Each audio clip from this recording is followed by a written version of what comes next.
saya dari rumah ya, dan Bu Erma dari kantor seperti biasa.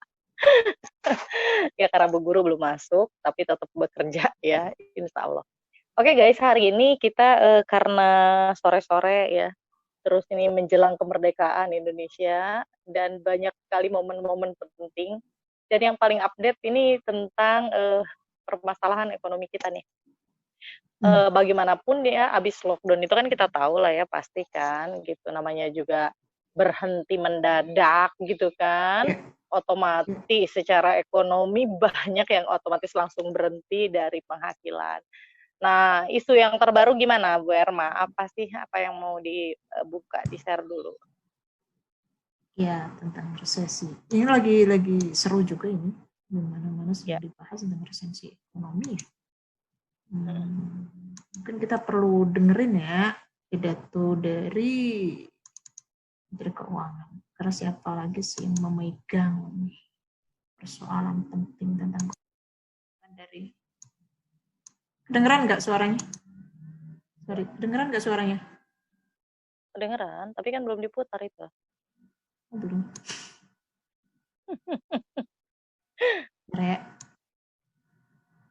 Udah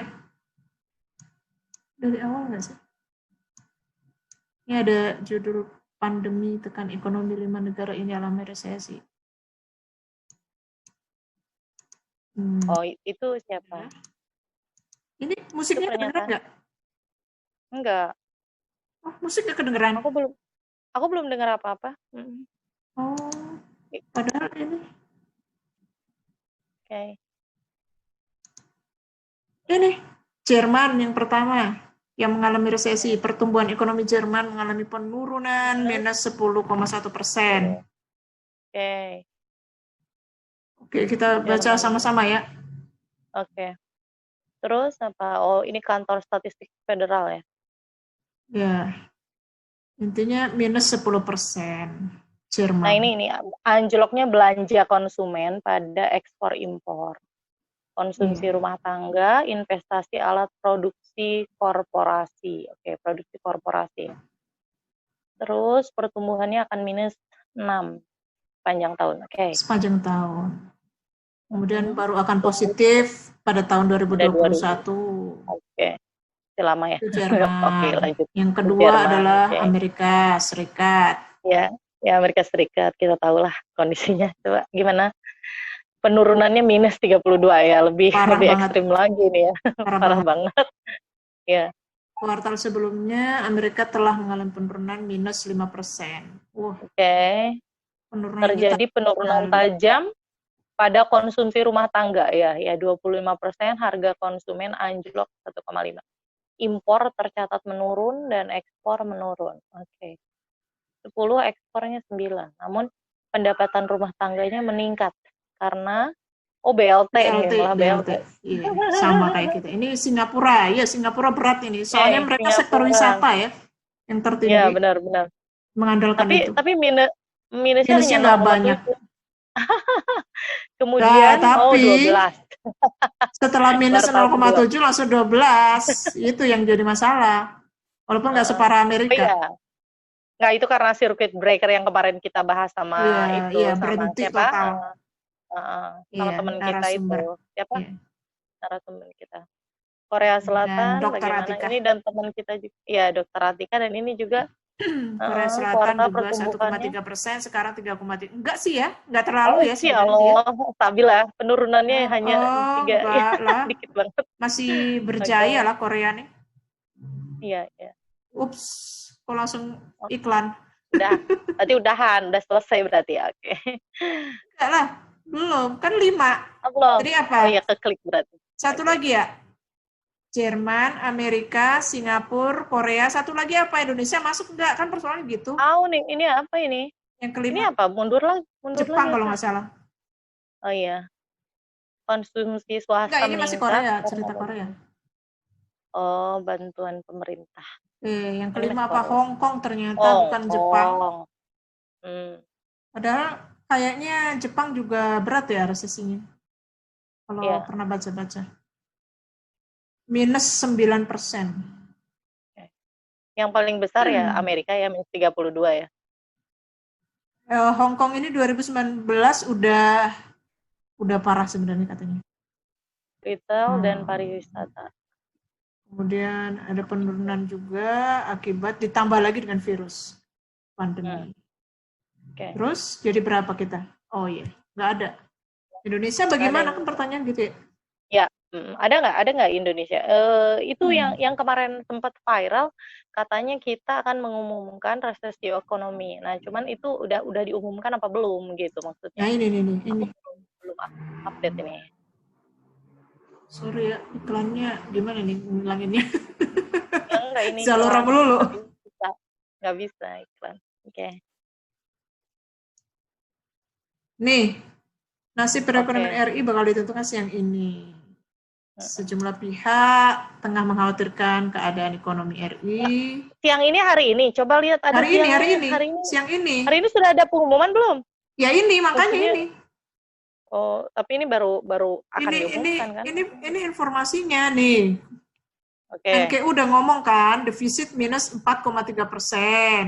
Ya berarti resesi juga lah. Sama kayak Korea tadi. Jika kita ekspektasi kuartal kedua itu kontrak. Jadi ada minus 3, ternyata berapa minusnya? Kan ini masih ekspektasi, antara 4 sama 5 gitu. Minus 4 sampai 5%. Nah, selanjutnya bagaimana kan?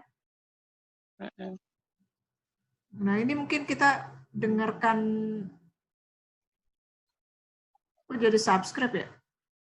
Ada Menteri Keuangan. Ya ini dari Kompas, dari Kompas. Oh, kagak ada. Nggak ada ini, nggak ada. Nggak ada. Ya berarti baru masuk pada pengumuman ekspektasi penurunannya hanya sampai 4,3 dan 5. Berarti tentang resesinya kita menghadapi berapa realnya berarti belum. Iya nggak sih? Belum ada kan?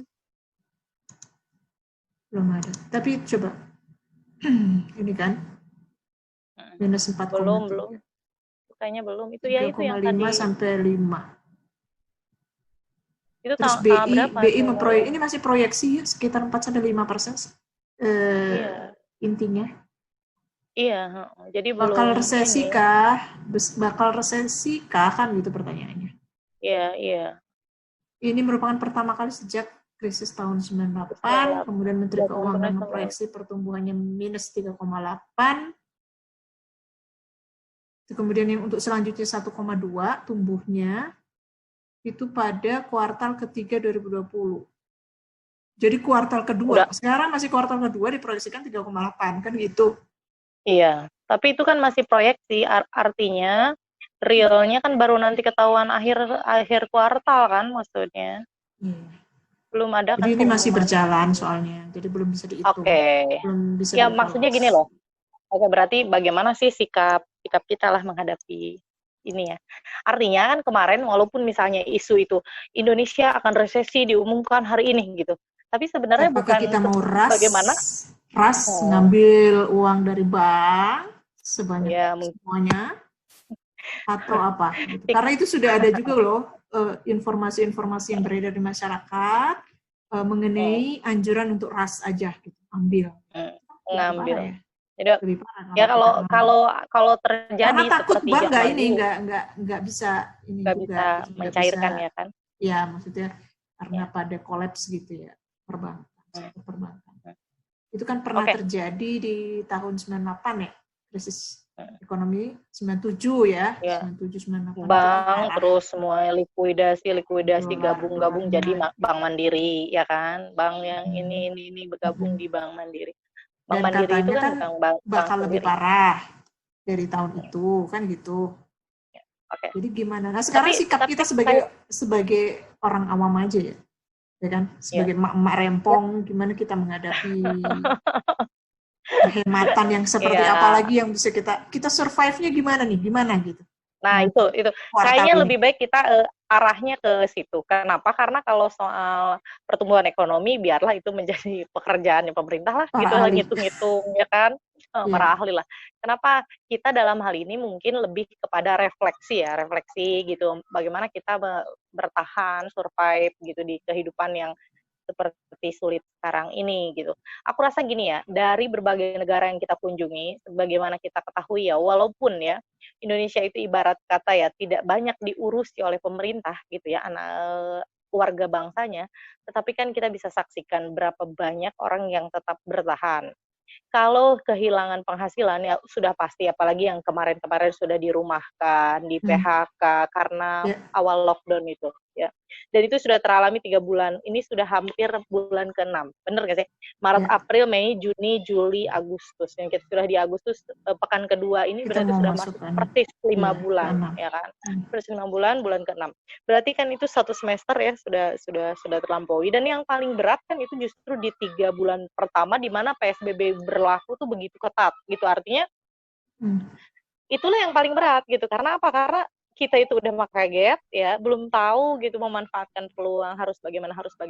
Tapi setelah 4 bulan keempat, bulan kelima, aku rasa ya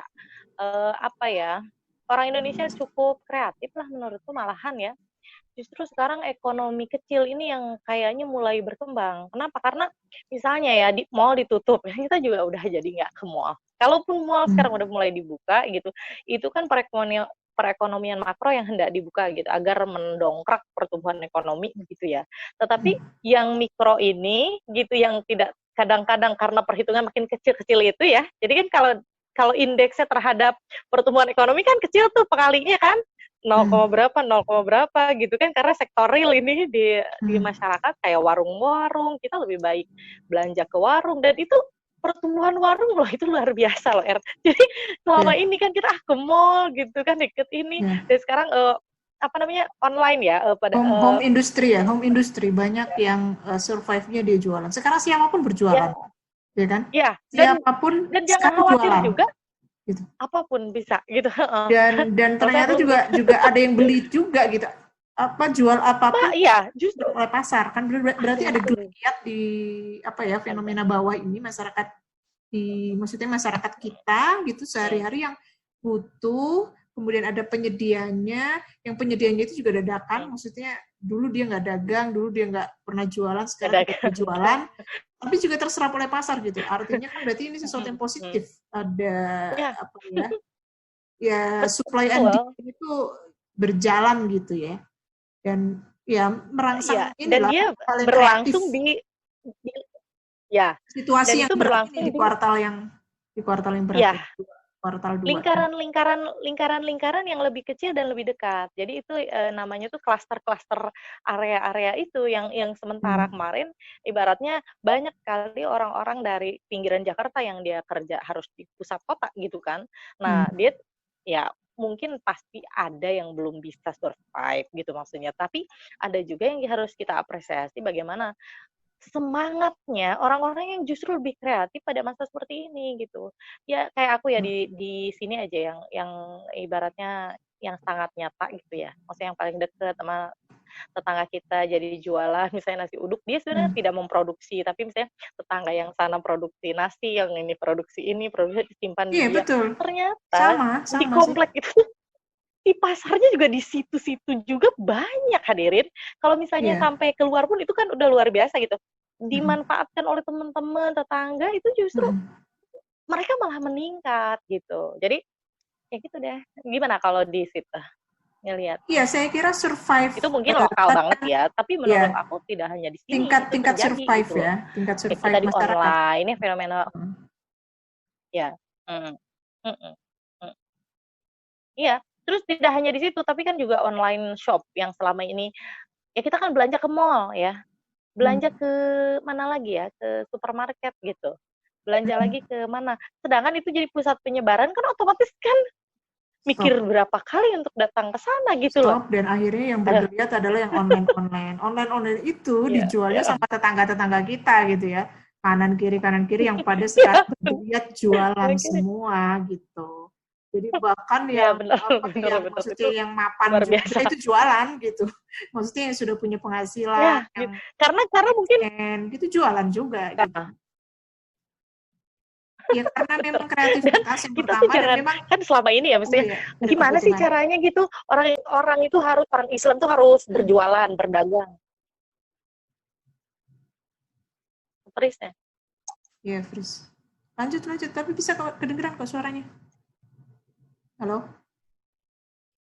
Iya. Ya gimana orang Islam harus jualan, dagang, dan ternyata memang sudah dilakukan gitu ya. Indonesia sebagai Ini masih mayoritas nge-freeze Muslim, hadirin. Jadi ditunggu aja. Indonesia sebagai mayoritas Muslim sudah bisa menunjukkan ya kepada dunia geliatnya perekonomian di tingkat bawah itu dengan transaksi dagang gitu. Jadi ada yang jualan macam-macam gitu dengan tingkat kreativitasnya masing-masing yang luar biasa gitu ya. Dan itu adalah salah satu kemampuan untuk bertahan sih, bertahan di tengah yang krisis yang luar biasa ini adalah berjualan. Jadi apapun bisa dijual gitu ya, apapun. Dan pembelinya itu ada aja gitu. Jadi jangan khawatir gitu ya, meskipun barangnya sama tetapi tetap gitu ada kelebihan yang atau keunggulan yang ditawarkan oleh yang lain.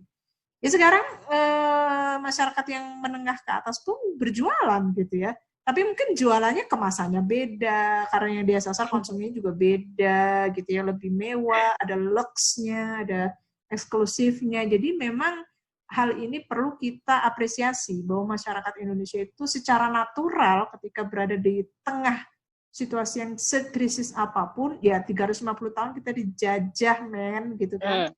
Jadi ya kalau bahas tentang itu Pak, ya pengalaman kita sudah luar biasa lah. Gitu. Sudah sangat mumpuni. Masyarakat kita ini untuk bertahan gitu. Untuk survive, ya benar. Untuk survive. Jadi gitu. gini, kita kan di tahun 98 kita kan pernah mengalami gitu yang kayaknya itu gonjang-ganjingnya lebih berat. Kenapa? Karena dia politik.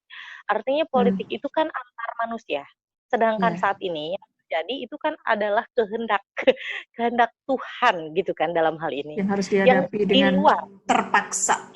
Maksudnya takdir. Terpaksa, tapi tentu berbeda penyikapannya. Karena apa? Karena itu berasal dari sesuatu yang lebih besar yang tidak mampu dikuasai bahkan seluruh dunia gitu loh. Jadi secara batiniah lebih menenangkan yang sekarang kan. Secara batiniah gejolak sosialnya nggak ada lah yang artinya dalam kondisi terburuk sekalipun kita sudah sangat siap gitu menurutku. Kenapa? Kelaparan seperti apa sih yang akan bisa kita alami gitu ibaratnya ya, hanya karena misalnya ya, sektor makro yang tidak bergerak gitu. Mungkin karena selama ini kan kita tahu ya GDP Indonesia itu ya kan gross nasional JNP ya, national product Indonesia itu kan dihitung secara makro, dan kita tahu yang makronya itu kan dari para konglomerat yang pengalinya tuh udah begitu besar dibandingkan dengan sektor mikro yang sebenarnya dia lebih real. Jadi mungkin pertumbuhan ekonomi kita itu misalnya 7%, padahal sebenarnya bisa jadi lebih besar karena yang kecil-kecil ini gitu loh. Gitu. Dan kadang-kadang dan menurut saya sih kita mungkin menyiasatinya kita lebih banyak beli ke apa ya, ke produksi itu ya, produksi sendiri atau home industry teman-teman. Dan itu lebih aman kan? Benar nggak sih? Lebih aman. Ya kan? Maksudnya betul, gini, apalagi dari kita lebih tahu gitu, bikin sendiri gitu, kita tahu dia gitu. Masih fresh produknya dan sebagainya. Gitu. Lebih, benar. Lebih secara kualitas itu lebih menenangkan lah ya.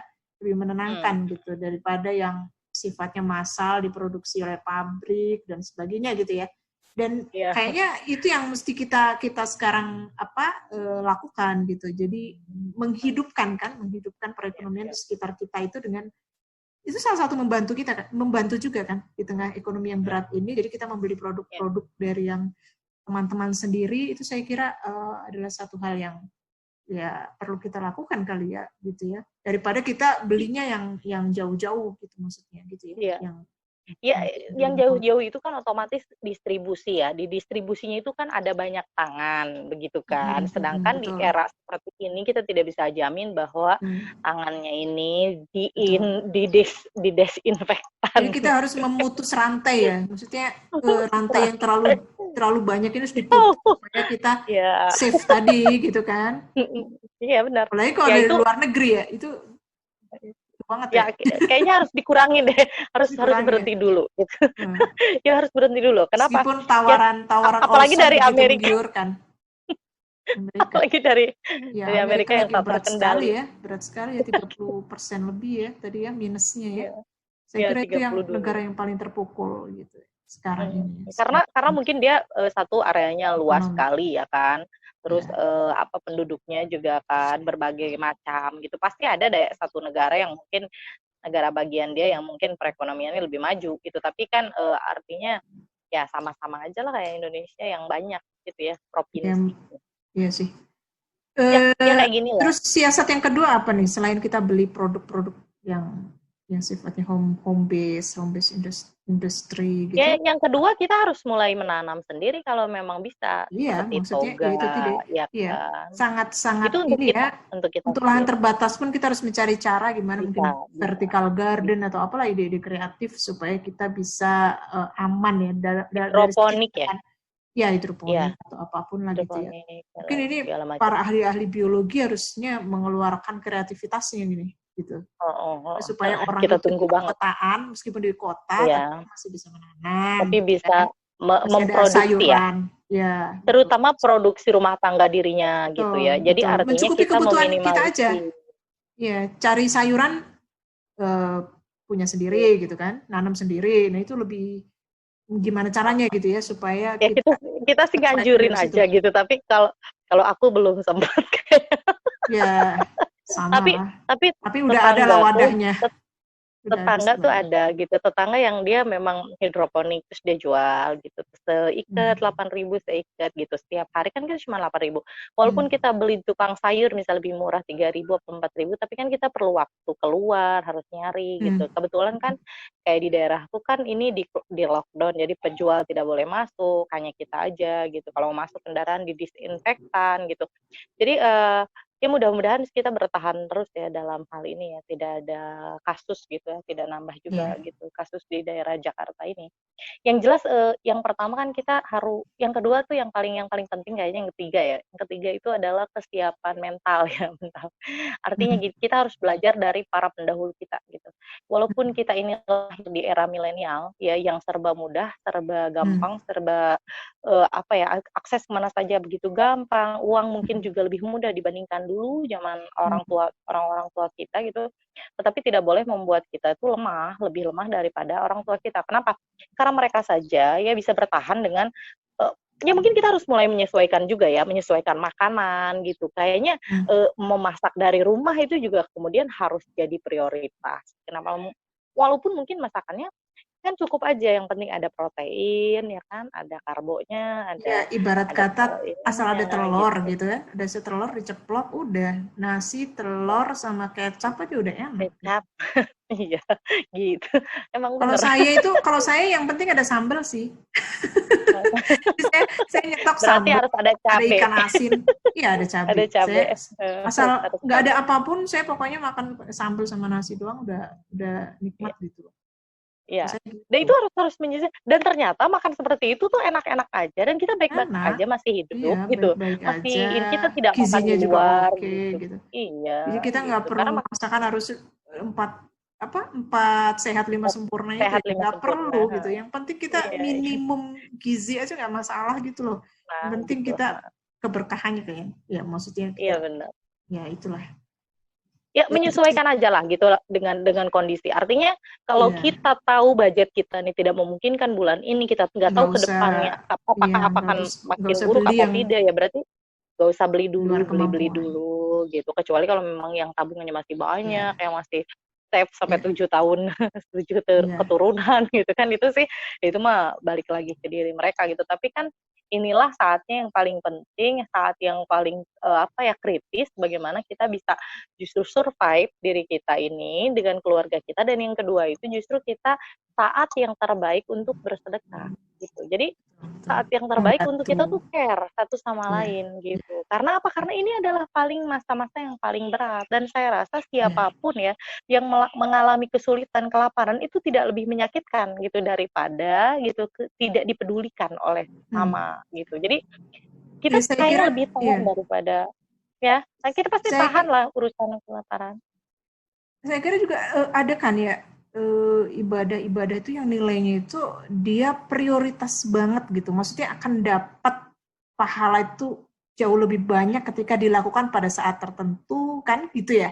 Nah, saya kira dengan kondisi yang seperti sekarang itu ya kapan lagi saatnya, ini adalah masa di mana yang sangat krisis kan seluruh dunia gitu. Jadi kalau kita mengeluarkan apapun yang sifatnya sedekah atau yang sejenis, maka insya Allah inilah momen yang paling tinggi gitu ya. Paling tinggi pahalanya, paling tinggi kemuliaan amal sedekahnya itu sendiri. Dan ya itulah maksudnya dari sisi amal tuh benar-benar yang sekarang tuh memang saya setuju bahwa sedekah itu menjadi satu yang sangat tinggi derajatnya gitu. Apapun yang bisa kita lakukan untuk membantu itu saya kira harus dilakukan ya dalam posisi yang seperti ini. Kalau ingin mendapatkan pahala sebanyak-banyaknya, kalau sifatnya seperti itu ya maksudnya. Ya kan? Di satu sisi pahala mungkin yang ibaratnya kalau pahala belum kelihatan ya sampai saat ini gitu. Tetapi yang paling mungkin yang paling dapat langsung kita dapatkan adalah apa? Kebahagiaan batin yang lain gitu. Jadi baru kita bisa merasakan kepuasan yang sempurna gitu maksudnya. Pada saat kita misalnya makan nasi dengan telur, tapi kita juga bisa membagikan beras juga dengan telur kepada orang lain gitu. Artinya gimana ya? Pada saat seperti inilah gitu kan manusia ini menjadi sejatinya manusia gitu sebagai apa khalifah fil ard juga rahmatan lil alamin gitu kan memberikan manfaat kepada satu sama lain gitu. Dan jangan khawatir terhadap masa depan, jangan khawatir terhadap kelaparan karena lapar sakit itu hanya dipergilirkan aja gitu loh maksudnya. Ya kita sudah harus siap dengan kondisi terburuk karena apa nikmat kita yang paling besar masih hidup begitu. Jadi artinya apa sih yang paling membahayakan dan paling mengerikan yaitu mendekati kematian kan gitu. Jadi kalau misalnya ibaratnya ya penghasilan masih ada, ya kan kerjaan masih ada gitu kan, anak-anak masih pada sehat gitu kan, masih ada keluarga gitu yang mencintai, masih ada teman berbagi. Jadi apa sih yang harus dikeluhkan gitu. Kadang-kadang kan gini, kita temukan orang yang belum apa-apa aja udah ngeluh gitu. Maksudnya padahal bagi orang lain mungkin udah urusannya hidup dan mati gitu. Sebagaimana misalnya sekarang ya kemarin kan terjadi di Lebanon ya kan. Mereka tuh tadinya punya segala macam terus tiba-tiba hilang dalam sekejap. Jadi bayangkan lah gitu. Sedangkan kita ini ibaratnya dikasih ujian yang masih kelihatan gitu loh. Apa tracknya ke depan itu masih kelihatan gitu. Masih jadi, bisa diantisipasi kan gitu. Masih bisa dicegah, masih ada upaya manusia gitu, prosentase yang memungkinkan yang dipinjamkan Allah gitu masih ada gitu.